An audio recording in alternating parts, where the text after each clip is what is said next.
ये प्रॉब्लम ज़रा लोगों को तफसील से समझाना ज़रूरी था कि जैसे मैं आपके आर्टिकल से पढ़ रही थी कि पाकिस्तान में पूरे उसके तूल अर्ज़ में एक नया रेलवे ट्रैक सिस्टम इस अमाउंट से रखा जा सकता था। ये हल क्यों नहीं होता कि ये पेंशन प्रॉब्लम? पहले तो बहुत शुक्रिया, आपने ये टॉपिक जो है इसको आपने पिक किया डिस्कशन के लिए। ये ऐसी चीज़ है जिसके ऊपर ज़्यादा बात नहीं होती। कर्ज़ों के ऊपर सूद की अदायगी है जो सबसे बड़ा खर्चा है, उस पर हम सब बात करते हैं।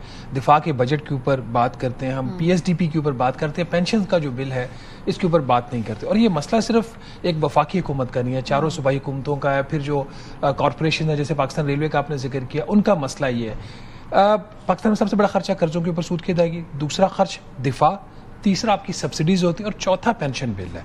उसके बाद फिर आपका 5वें नंबर पे आपका आ जाएगा running of the civil government, जो आप कह रहे हैं जो पूरे हुकूमत का निजाम चलाने का सिविलियन हुकूमत का खर्चा है। फिर आपका PSDP जाके 5वें नंबर पे आता है या 6ठे पे आता है। तो इतना बड़ा ये खर्चा जो है ये हो चुका है।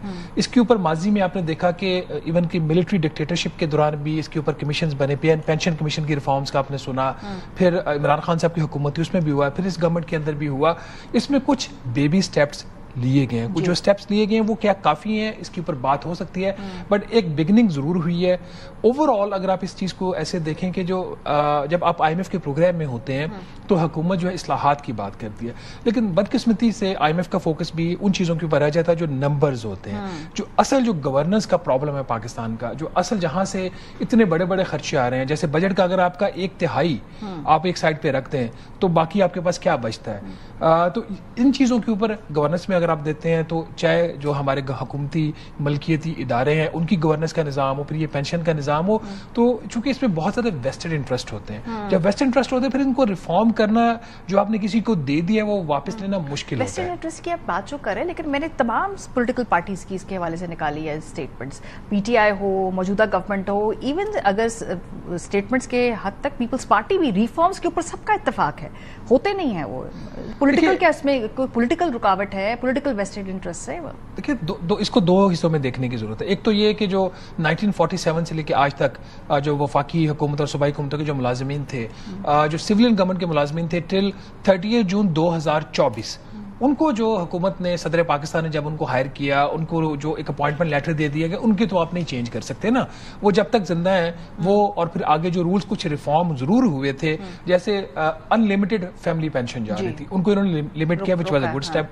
मतलब अगर एक बच्ची की शादी भी हो गई है और शादी के बाद भी अगर वो अपने बाप की या अपनी माँ की जो पेंशन ले रही है उनकी डेथ के बाद, तो वो एक तो अफोर्ड नहीं हो सकता था। पहला स्टेप ये हुकूमत ने किया, which was a good step, कि इन्होंने पिछले साल से जुलाई 2024 से इन्होंने जो सिविलियन जो नए मुलाजमीन हायर हो रहे हैं वो कॉन्ट्रीब्यूटरी पेंशन में आ गए। मतलब ये कि वो उनको जो पेंशन है जो वो अपने रिटायरमेंट के बाद लेंगे, जो 1 जुलाई 2024 को जो एक ऑफिसर या ऑफिशियल जो गवर्नमेंट की जॉब में आया है वो खुद कुछ कंट्रीब्यूट करेंगे, कुछ फेडरल गवर्नमेंट करेगी, और जो उनकी कंट्रीब्यूशन आएगी उससे एक पेंशन फंड बन जाएगा। और बाय द वे ये खैबर पख्तूनख्वा की जो गवर्नमेंट है ये काफी पहले इस पे काम कर चुकी थी, पंजाब ने भी इस पे काम किया था, वफाकी हुकूमत ने अब शुरू किया है। आपने कहा कि कुछ हुकूमत 2024 के अंदर IMF के मुतालबात के बाद उन्होंने की है रिफॉर्म्स, लेकिन फिर भी ये भी बड़ा मसला संगीन है। इसके लिए और हंगामी तौर पे क्या किया जाना चाहिए है? हमारे इर्द गिर्द और कौन से ऐसे ममालिक हैं जिनका पेंशन का मसला है, जिन्होंने इसको सॉल्व किया, हल किया? इसका सिंपल सोल्यूशन, और गवर्नमेंट उस रास्ते पे जा रही है। अब मसला ये है कि जो माजी के आपकी जो एम्प्लॉयमेंट्स हो चुकी हैं आप उसका फौरी तौर पर कुछ नहीं कर सकते। यूनिवर्सल प्रिंसिपल्स हैं इसके अंदर, और बाय एंड लार्ज जो कंट्रीज हैं इन्हीं लाइंस के ऊपर काम करें। हमारे अपने मुल्क के अंदर खैबर पख्तूनख्वा ने जब पेंशन फंड बनाया, फिर पंजाब ने भी गालिबन इस पर बना लिया है।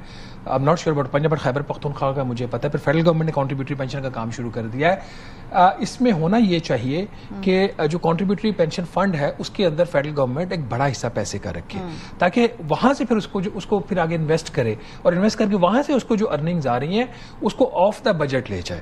इवन कि आप जो आपके पहले जो आपकी हायरिंग्स हो चुकी हैं जिनकी पेंशन आप चेंज उसके रूल्स नहीं कर सकते, क्योंकि कुछ आपके राइट्स होते हैं ना। जब आप आज मुझे किसी गवर्नमेंट ने हायर किया तो आज के जो रूल्स है मेरे पे अप्लाई करते, उसके ऊपर मैंने कॉन्ट्रैक्ट साइन किया, वो मेरी मर्जी के बगैर तब्दील नहीं हो सकता। तो सोल्यूशन इसका यही है, एक बड़ा पेंशन फंड बनाया जाए, उसका जो पैसा है वन ऑफ, तो आप उसमें पैसा डालोगे, उस पर काम भी शुरू हो चुका है, बट इतनी जितनी रकम उसमें डालनी चाहिए उतनी डाल नहीं रही है। वहां पे बड़े पैसे डालें, वहां के अंदर उसकी इन्वेस्टमेंट्स करें, वहां से उसकी जो इनकम्स आ रही है तो अब आहिस्ता आहिस्ता फेडरल बजट जो है उसको वहां से हटा दें, तो उसके ऊपर जो बोझ है वो कम हो जाए। दुनिया में भी ऐसे होता है, अब टैक्स पेयर्स के पैसे से आप पेंशन नहीं देते। तो this is a step, this is a baby step, this is important step. पहला स्टेप ले लिया है। दूसरा मिलिट्री पेंशन के ऊपर कॉन्ट्रीब्यूटरी पेंशन का जो इतलाक होना है वो होपफुली कह तो रही है कि दिसंबर के बाद ये हो जाएगा, अगर दिसंबर में नहीं होता मे बी जून में हो जाए, बट ये करना बहुत जरूरी है। पर मेरे लिए तो सबसे बड़ी शॉकिंग बात यही थी जब मैं रिसर्च करी थी कि आपकी हुकूमत के खराजात चलाने के जो पैसे हैं उससे ज्यादा आपके पेंशन का खर्चा है। ये उसकी वजह ये है कि मैं तो खुद पिछले 10-15 साल से देख रहा हूँ कि बाय एंड लार्ज जो सिविलियन गवर्नमेंट के जो अखराजात है उसमें कोई ना कोई ऑस्टेरिटी आती रहती है। ठीक है, उसमें स्लिपेजेस भी होती हैं, बट एक टाइट कंट्रोल रखने की कोशिश की जाती है। उस बिल के ऊपर अगर आप नेट ऑफ देखें तो कभी 2%, 3% या कभी 10% इजाफा हो रहा था, उसके साथ आपकी 10-12% इन्फ्लेशन भी हो रही होती है। लेकिन पेंशन एक ऐसा खर्चा है और फिर उसमें एक सिंपैथेटिक एलिमेंट आ जाता है। ठीक है, जब बजट के ऊपर आप पेंशन की अनाउंसमेंट नहीं आती तो लोगों के लिए बहुत बड़ा शॉक होता है। वो इस चीज को एक्सपेक्ट करते हैं कि उनकी पेंशन में इजाफा होना ही होना है। जो ओरिजिनल समरी बनी थी पेंशन इस्लाहात के लिए उसमें कुछ कॉम्प्रोमाइजेज हुए थे, तो अगर वो कॉम्प्रोमाइजेज ना करते तो वो जो सेविंग है जो 1700 अरब रुपए की आप बात कर रही हैं कि अगर वो सेविंग्स हो जाती और लॉन्गर पीरियड तो फिर हमारे उतना ही कर्जा कम होता, उतना ही फिर हम वो ट्रैक हमारे डेवलपमेंट फंड में जाता, हमारे एजुकेशन में जाता, हमारे हेल्थ में जाता और और मालिक में ऐसा लग रहा है कि राइट नहीं समझना चाहिए। रिस्पॉन्सिबिलिटी का भी एक एलिमेंट इसके अंदर होना चाहिए।